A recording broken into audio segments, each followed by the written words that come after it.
السلام علیکم ورحمۃ اللہ وبرکاتہ۔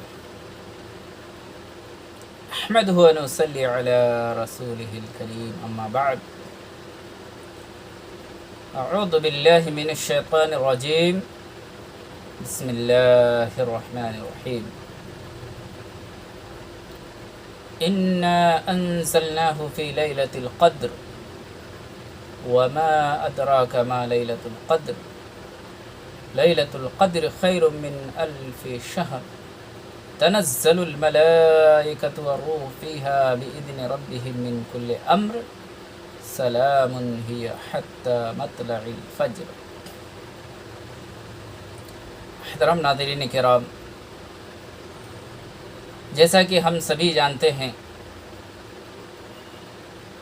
کہ یہ جو مہینہ چل رہا ہے یہ اسلامی مہینے کے حساب سے دیکھا جائے تو یہ شعبان المعظم کا مہینہ ہے۔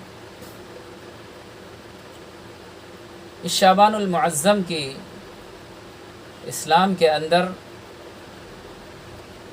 اہمیت ضرور ہے، لیکن بسا اوقات دیکھا جاتا ہے کہ لوگ اس کی اہمیت کو رمضان کی اہمیت سے بڑھانے کی کوشش میں کچھ ضعیف اور موضوع حدیث کا سہارا لیتے ہیں، جو سراسر غلط ہے۔ محترم حضرات، ابھی میں نے آپ کے سامنے جو سورۃ القدر کی تلاوت کی ہے، اس میں اللہ رب العالمین نے قرآن کے تعلق سے فرمایا کہ ہم نے قرآن کو قدر والی رات میں نازل کیا، اور آپ کو کیا معلوم قدر والی رات کی کیا اہمیت ہے۔ لیلۃ القدر خیر من الف شہر، اللہ نے فرمایا کہ قدر والی رات 1000 مہینوں سے بھی افضل ہے۔ 1000 مہینہ کوئی معمولی بات نہیں۔ اگر ہم دیکھیں اس کو سال اور مہینے میں تقسیم کریں تو پتہ چلے گا 80 پر 3 سال یعنی 83 سال چند مہینے۔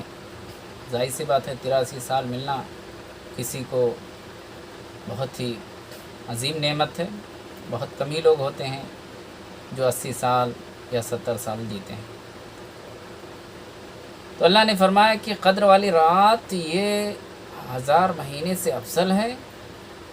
اس میں فرشتے اور روح الامین نازل ہوتے ہیں اللہ رب العالمین کی طرف سے فیصلے لے کر کے، اور یہ رات سلامتی والی ہوتی ہے طلوع فجر تک، صبح صادق تک۔ اور سب جانتے ہیں کہ قدر والی رات یہ رمضان میں آتی ہے۔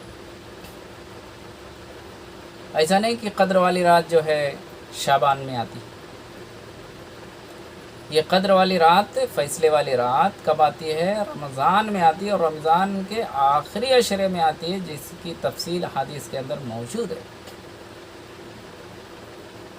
اب اسی طریقے کی ایک اور آیت ہے سورہ دخان کے اندر، اللہ نے فرمایا انا انزلناہ فی لیلۃ مبارکہ انا کنا منذرین فیہا یفرق کل امر حکیم، کہ ہم نے اس کو مبارک رات میں، برکت والی رات میں یعنی قرآن کو نازل کیا کہ اس میں ہر محکم معاملات کے فیصلے ہوتے ہیں۔ تو لوگ اس آیت کو اپنی طرف سے، ایسا نہیں کہ مفسرین نے اس کی غلط تفسیر کی، مفسرین نے تو باقاعدہ اس آیت کو بھی رمضان کے جو ہے قدر والی رات ہی پر جو ہے ثابت کیا ہے، اور بتایا ہے کہ یہاں بھی جو برکت والی رات سے قدر والی رات ہی مراد ہے۔ لیکن آج کل کے علماء، مفتیان کرام اور اپنے مسلک کو ثابت کرنے والے لوگوں نے اس کو فٹ کر دیا کہ یہ شعبان کی 15ویں رات ہے، جسے عام طور سے لوگ شب برات کہتے ہیں۔ محترم حضرات، اسلام کے اندر شب برات کی کوئی جو ہے اس کا کوئی ثبوت نہیں۔ شب برات کیا چیز ہے؟ بہت سارے لوگ بولتے ہیں کہ اس میں جو ہے مردوں کی روحیں ملتی ہیں، جو انتقال کر چکے ہوتے ہیں شعبان سے پہلے، ان کی روحیں ادھر ادھر گھومتی رہتی ہیں اور شعبان کی رات میں مل جاتی ہیں۔ یہ غلط عقیدہ، یہ روحوں کے پھرنے کا عقیدہ، یہ جو ہے سب کہاں سے آیا ہے؟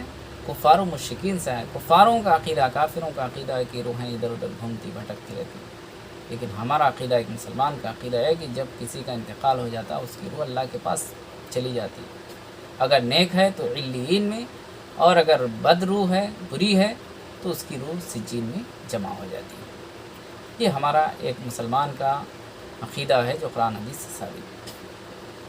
اب شب برات کو منانا اور اس میں جاگنا اور اس میں عبادتیں کرنا یہ سمجھ کر کے کہ یہ سنت ہے، یہ سراسر غلط ہے، اور اس کی جو ہے دلیل اس آیت سے لینا یا کسی ضعیف حدیث سے کہ نبی صلی اللہ علیہ وسلم نے، جو ترمذی کی ایک روایت میں آتا ہے کہ ایک رات نبی صلی اللہ علیہ وسلم جو ہے رات میں اٹھے اور قبرستان گئے بقیع تک، اور وہاں سے عبادت کر کے واپس آئے۔ عائشہ رضی اللہ تعالیٰ عنہ پریشان ہوئی تو آپ نے ان کو تسلی دیتے فرمایا کہ گھبراؤ نہیں، میں قبرستان گیا تھا، میں کہیں اور نہیں گیا تھا۔ تو یہ حدیث جو کہ بالکل ضعیف ہے، اس سے یہ ثابت کرنا کہ قبرستان کی زیارت کرنا چاہیے، اور قبرستان پر چراغاں کرنا، گھروں کی صاف صفائی کرنا، اور جو ہے لائٹنگ کرنا، روشنی جلانا، یہ سراسر بدعات منکرات ہیں۔ اگر ایسا کچھ ہوتا کہ یہ رات بڑی اہمیت والی رات ہوتی تو نبی صلی اللہ علیہ وسلم ضرور امت کو اس سے آگاہ فرماتے اور خود اس پر عمل کر کے دکھاتے۔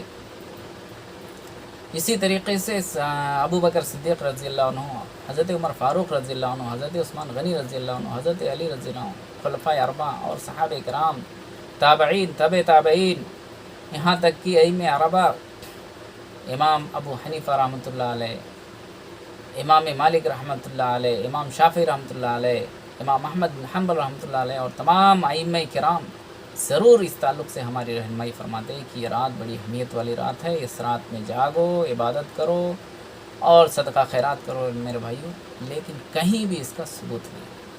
یہ سراسر بدعات اور منکرات۔ جو بھی عبادت جس کا ثبوت قرآن اور حدیث سے نہ ہو، اس کو اگر ہم عبادت سمجھ لیے ہیں تو اس کا مطلب یہ ہے کہ ہم یہ سمجھ رہے ہیں کہ کچھ چیزیں نبی صلی اللہ علیہ وسلم نے نعوذ باللہ چھپا دی ہیں، نہیں بتائیں۔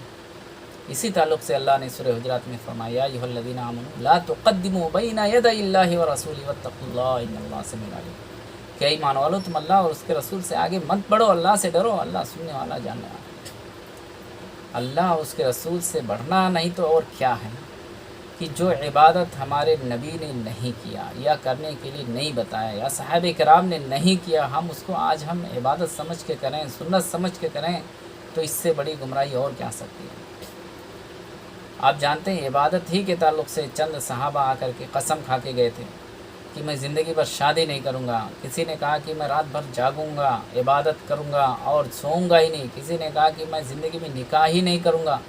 جب نبی صلی اللہ علیہ وسلم کو معلوم ہوئی تو آپ نے ان کو بلایا اور ڈانٹ پلائی اور بتایا کہ یاد رکھو جو میری سنت سے ہٹ جائے گا، میری سنت کیا ہے، میں نے نکاح بھی کیا ہے، میری سنت کیا، میں رات کو عبادت بھی کرتا ہوں اور سوتا بھی ہوں، میری سنت ہے میں نفلی روزے بھی رکھتا ہوں، بغیر روزے سے بھی رہتا ہوں، اگر اس سنت سے کوئی ہٹ گیا تو مجھ سے نہیں ہے، میری سنت سے جو ہٹ گیا وہ مجھ سے نہیں ہے، وہ اسلام سے خارج ہے۔ تو میرے بھائیوں، سنت وہی ہے جو ہمارے نبی نے ہم کو بتایا۔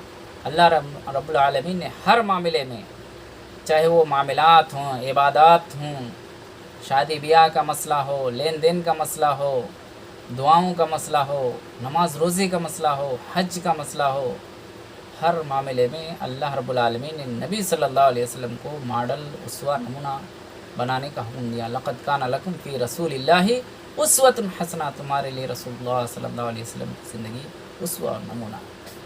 لہذا اگر کوئی شخص 15ویں شعبان کو شب برات کے نام سے جاگتا ہے اور دن میں روزہ رکھتا ہے تو یہ سراسر بدعت ہے۔ ہاں، شعبان کے مہینے میں ایک حدیث آتی ہے جو حضرت عائشہ رضی اللہ عنہ سے مروی صحیح حدیث ہے کہ نبی صلی اللہ علیہ وسلم شعبان کے مہینے میں اتنا نفلی روزہ رکھتے تھے جتنا کسی اور مہینے میں نہیں رکھتے تھے، اور اس کی وجہ یہ بتاتے تھے کہ اس مہینے میں اللہ کے پاس اعمال پیش کیے جاتے ہیں، تو میں یہ چاہتا ہوں کہ میرا عمل اللہ کے پاس جب پیش کیا جائے تو میں روزے کی حالت میں۔ تو کثرت سے اس مہینے میں روزہ رکھنے کی تو فضیلت ہے اور ثبوت ہے، لیکن ایک حدیث میں اس سے بھی جو ہے نبی صلی اللہ علیہ وسلم نے امت کو آگاہ کیا کہ 15 شعبان کے بعد تم لوگ نصف شعبان کے بعد روزہ مت رکھو، نفلی روزہ، کیونکہ اس سے انسان جو ہے کمزور ہو سکتا ہے، اور جو فرض روزہ رمضان کے مہینے کا روزہ ہے اس کے رکھنے کے لیے اس کو تکلیف کا سامنا کرنا پڑ سکتا ہے۔ اس لیے آپ نے امت کے لیے 15 شعبان تک حد مقرر کر دی کہ اس سے پہلے روزہ نفلی رکھ لو، اس کے بعد نہیں۔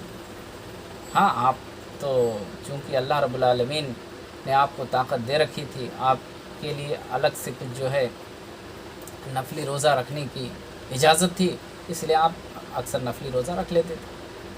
تو اگر کوئی رکھنا چاہے نفلی روزہ رکھ سکتا، 15 سے پہلے رکھنا چاہے رکھ سکتا، لیکن 15 کے بعد نہیں رکھنا چاہیے۔ اب خاص کر 15 ہی کو روزہ رکھنا اور رات میں جاگنا، یہ سراسر بدعت ہے، سنت کی خلاف ورزی ہے، اس سے ثواب کے بجائے الٹا گناہ ملے گا۔ لہذا ہمیں، چونکہ ہم مسلمان ہیں، مسلمان ہونے کی حیثیت سے ہماری ذمہ داری ہے کہ ہم قرآن و حدیث کے مطابق جب اس میں کوئی چیز ثابت ہو وہ کریں، اور اگر ثابت نہ ہو اس سے بچیں، اسی میں ہمارے لیے بھلائی ہے۔ اللہ تعالیٰ سے دعا ہے کہ العالمین ہمیں قرآن و حدیث کو سمجھنے اور اس پر چلنے کی توفیق عطا فرمائے، آمین۔ تقبل رب العالمین۔ السلام علیکم ورحمۃ اللہ وبرکاتہ۔